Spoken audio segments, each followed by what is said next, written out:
Hello everyone. इसके पहले के वीडियो में हम लोगों ने बात की थी कि बच्चों को घर के कामकाज क्यों सिखाने चाहिए और इन हाउस होल्ड वर्क का बच्चों के ऊपर क्या क्या साइकोलॉजिकल बेनिफिट होता है। तो आज इसी टॉपिक को हम यहाँ पर कंटिन्यू करेंगे। Hello everyone, I am Sneha Mishra from happy you and happy kids, जहाँ पे हम बात करते हैं पेरेंटिंग एंड चाइल्ड साइकोलॉजी की।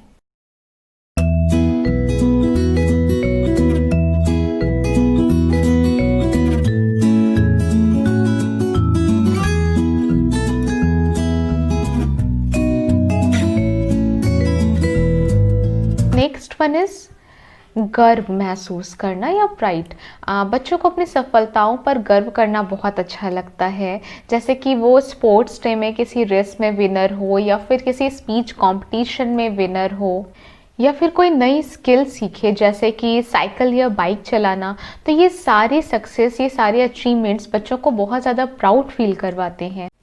तो इस तरीके से बच्चे को हर दिन घर का काम करके प्राउड फील होगा, बिकॉज हर दिन वो हमारे साथ ये सारे काम करके एक नई स्किल सीखेंगे, कुछ नए काम करना सीखेंगे, नई चीज़ें अचीव करेंगे जो उनको बहुत अच्छा लगेगा।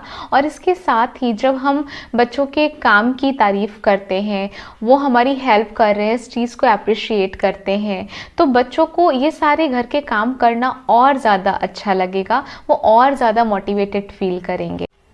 The next one is planning. ये सीखना कि अभी क्या काम करने की ज़रूरत है और हमारे किन एक्शंस के क्या कॉन्सिक्वेंसेस हो सकते हैं। ये एक ऐसी लाइफ स्किल है जिसे हम सभी को सीखने की ज़रूरत होती है। प्लानिंग करना एक ऐसी लाइफ स्किल है जो हम घर के काम में हाथ बटा करके आसानी से सीख सकते हैं।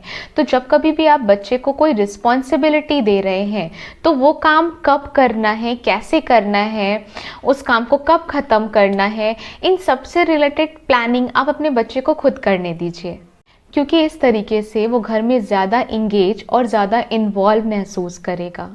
जैसे जैसे बच्चे बड़े होते जाते हैं, तब आप उनको ये समझा सकते हैं कि वो अपनी ज़रूरतों के अकॉर्डिंग या फिर दूसरों के ज़रूरतों के अकॉर्डिंग काम कैसे कर सकते हैं या इन सारे कामों की प्लानिंग कैसे कर सकते हैं। जैसे कि अगर बच्चे आपको कपड़े धोने के काम में ही हेल्प कर रहे हैं, तो आप उनको समझा सकते हैं कि अगर तुम टाइम से कपड़े धो लोगे, बहुत ज़्यादा कपड़े इकट्ठे नहीं करोगे, थोड़े थोड़े जितने गंदे होते जा रहे हैं वो धोते जाओगे, तो तुम्हें ऑन टाइम धुले साफ़ कपड़े पहनने को मिलेंगे। लेकिन इस पूरे प्रोसेस में आपको ये ध्यान रखना है कि आपको बहुत ज़्यादा पेशेंस की ज़रूरत है बच्चों को ये सारी चीज़ें सिखाते टाइम में, बिकॉज बच्चों को ना सिर्फ पेशेंस की ज़रूरत है, वो ये नई सारी स्किल्स सीख रहे होंगे, बल्कि इसके साथ साथ बच्चों को आपके अप्रिसिएशन की भी ज़रूरत है, आपके तरफ से मोटिवेशन की उनको ज़रूरत है। तो ये एक थोड़ा लंबा प्रोसेस है, बट फॉर श्योर ये आपको और बच्चे को दोनों को ही बहुत अच्छा लगेगा। The next point is becoming self reliant. See that's true कि बच्चों को अपने पेरेंट्स की हेल्प पे भी भरोसा रखना चाहिए, लेकिन क्योंकि अब वो बड़े हो रहे हैं तो उनको सेल्फ डिपेंड भी बनना आना चाहिए। जब बच्चे ये समझ जाते हैं कि उनको अपने से रिलेटेड काम को कैसे करना है या फिर घर से रिलेटेड छोटे मोटे कामों को कैसे करना है, तो उनका कॉन्फिडेंस पहले से और ज़्यादा बढ़ जाता है और वो ऐसी छोटी छोटी ज़रूरतों के लिए दूसरों पर डिपेंडेंट नहीं होते हैं। The next one is team work. एक घर में एक छत के नीचे फैमिली के साथ रहने का मतलब ही है कि आप उस फैमिली के मेंबर होने के साथ साथ उस टीम के भी मेंबर हैं। तो जब बच्चे को शुरू से ये पता होगा कि टीम के साथ काम कैसे करना होता है, तो लाइफ में आने वाले चैलेंजेस में ये उसके लिए ज़्यादा बेनिफिशियल होगा। टीम वर्क का मतलब ही है दूसरों को सुनना, उन पे डिपेंड होना, उनके साथ मिलकर के काम करना, कोऑर्डिनेट करना, एडजस्ट करना या फिर उनको किसी प्रॉब्लम से बाहर निकालने के लिए उनकी हेल्प करना। और ये सारे स्किल बच्चे जब हमारे साथ घर के कामों में हाथ बटाते हैं तब वो आसानी से सीख पाते हैं। Next one is it keeps them busy. मुझे लगता है ऐसे बहुत सारे पेरेंट्स होंगे इस लॉकडाउन के दौरान जिन्होंने ये फील किया होगा कि बच्चों को बिज़ी रखना कितना मुश्किल होता है, बिकॉज उनका एनर्जी लेवल बहुत हाई होता है। तो कई बार बच्चे हमारे पास ये कंप्लेन करके आते हैं कि मैं बोर हो रहा हूँ, मुझे कुछ समझ में नहीं आ रहा है। क्या आपके साथ भी कभी ऐसा हुआ है इस पूरे लॉकडाउन के दौरान, जब आपके बच्चे ने आपसे बोला हो कि मैं बोर हो रहा हूँ, या फिर आपको ऐसा फील हुआ हो कि बाप रे इसको बिजी रखना तो बड़ा मुश्किल काम है? Then please type yes in the comment box. तो घर के ऐसे छोटे छोटे काम करके वो बिज़ी रहेंगे। मेरा कहने का मतलब ये बिल्कुल भी नहीं है कि आप बच्चे को लगातार घर के ऐसे ढेर सारे काम देते रहिए और उनको ओवर बिज़ी रखिए उसमें। बट जब बच्चे ऐसे छोटे छोटे घर के काम करते रहेंगे और सीखते रहेंगे तो वो बिज़ी रहेंगे। ऑटोमेटिकली ऐसा होगा कि उनको फील होगा वो बिज़ी हैं और वो बार बार आपके साथ बोर होने वाली कंप्लेन नहीं करेंगे। इसका एक बेनिफिट और है कि जब बच्चे इन सारे छोटे छोटे कामों में बिज़ी रहेंगे, आप भी उस टाइम पे घर के काम में बिज़ी रहेंगे और बच्चे को बिज़ी रखेंगी, तो इस तरीके से काम जल्दी ख़त्म होगा, ऑन टाइम ख़त्म होगा और आप लोगों को एक दूसरे के साथ टाइम स्पेंड करने का, क्वालिटी टाइम स्पेंड करने का जो चांस है वो ज़्यादा मिलेगा। The next one is finding the fun. घर के ये सारे काम काज बच्चों के लिए फ़न भी हो सकते हैं।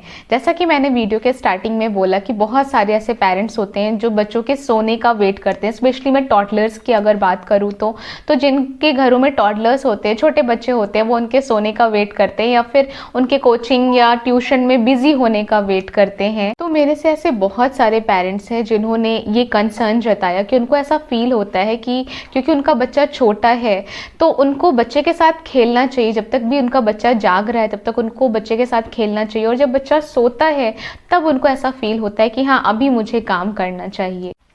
लेकिन बच्चों को हमारे साथ टाइम स्पेंड करना अच्छा लगता है, उनको सिर्फ हमारा टाइम चाहिए होता है। उनको इस बात से फ़र्क नहीं पड़ रहा होता है कि हम क्या कर रहे हैं, बिकॉज वो हर एक चीज़ में खेल ढूंढ लेते हैं। जब हम बात करते हैं टॉडलर्स की तो वो फुल ऑफ एंथुजियाज्म होता है, उनके अंदर बहुत ज़्यादा एंथुजियास्टिक होते हैं वो, तो उनको इस बात से फ़र्क नहीं पड़ता बिकॉज उनके लिए काम भी एक फ़न होता है, वो उसको बहुत बोरिंग वे में नहीं लेते हैं। तो क्यों ना इस सेंटिमेंट को जितना लंबे ड्यूरेशन तक हो सके हम उसको बनाए रखें, पॉसिबल रखें। इसका मतलब कि आप अपने बच्चे को घूमने फिरने दीजिए जब तक कि आप घर के काम कर रहे हो, तो आप घर के इन काम काज के साथ ही बच्चों को अपने साथ इन्वॉल्व रखिए। जैसे कि अगर आप झाड़ू लगा रही हो तो आप बच्चे को भी एक छोटी झाड़ू ला करके दे सकती हैं और उसको भी मिमिक करने के लिए बोल सकती हैं, वो आपको कॉपी करे। या फिर आप रेस लगाने के लिए बोल सकती हैं अगर आप सामान को एक जगह से दूसरी जगह पे रख रही हूँ।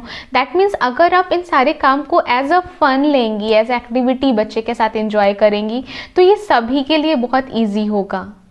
इसके साथ ही एक और बेनिफिट है that you will get time to chat with your kids, either they are teenager or kid, because जब बच्चे घर का काम कर रहे होते हैं, स्पेशली जब आप बड़े घर का काम कर रहे होते हैं, तो बच्चे उस टाइम पे कुछ बात कर रहे होते हैं, लाइक उनकी लाइफ में क्या चल रहा है, उनके आसपास क्या चल रहा है।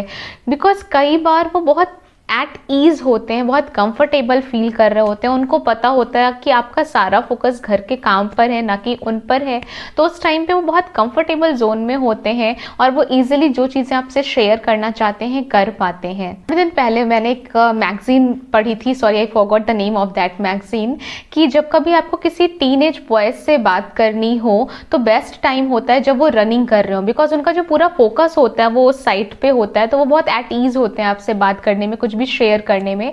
तो मेरे पास ऐसे जितने पेरेंट्स आते हैं जिनके बच्चे टीनेज में हैं, तो उनके लिए ये बहुत बेनिफिशियल हो सकता है कि आप अपने बच्चे को घर के काम में इन्वॉल्व होते हुए उनसे बातचीत करें, बिकॉज ये एक ऐसा टाइम हो सकता है जब आपका बच्चा आपसे, क्योंकि कई चीज़ें ऐसी होती हैं जो पेरेंट्स टीनेज बच्चों से आई कांटेक्ट मेंटेन करके फेस टू फेस बात नहीं कर पाते हैं और कई बार टीनेजर्स भी थोड़ा झिझकते हैं इन चीज़ों को शेयर करने के लिए। तो घर का कामकाज करते हुए आप क्वालिटी टाइम स्पेंड कर सकते हैं, बच्चे के साथ बात कर सकते हैं, वो सारी चीज़ें शेयर कर सकते हैं, कन्वर्स कर सकते हैं, और मुझे लगता है कि ये बेस्ट होगा आपके लिए और आपके टीनेजर के लिए भी। आज का ये वीडियो आपको कैसा लगा मुझे कमेंट बॉक्स में लिख करके बताइएगा ज़रूर। चैनल को सब्सक्राइब ज़रूर करिए अगर अभी तक आपने चैनल को सब्सक्राइब नहीं किया है। वीडियो अगर पसंद आता है तो इसे लाइक ज़रूर करिएगा, और उन पेरेंट्स को जिनको पेरेंटिंग से रिलेटेड, चाइल्ड साइकोलॉजी से रिलेटेड और टॉपिक्स के बारे में जानने की ज़रूरत है, उनसे शेयर ज़रूर करिएगा। So thank you, bye bye.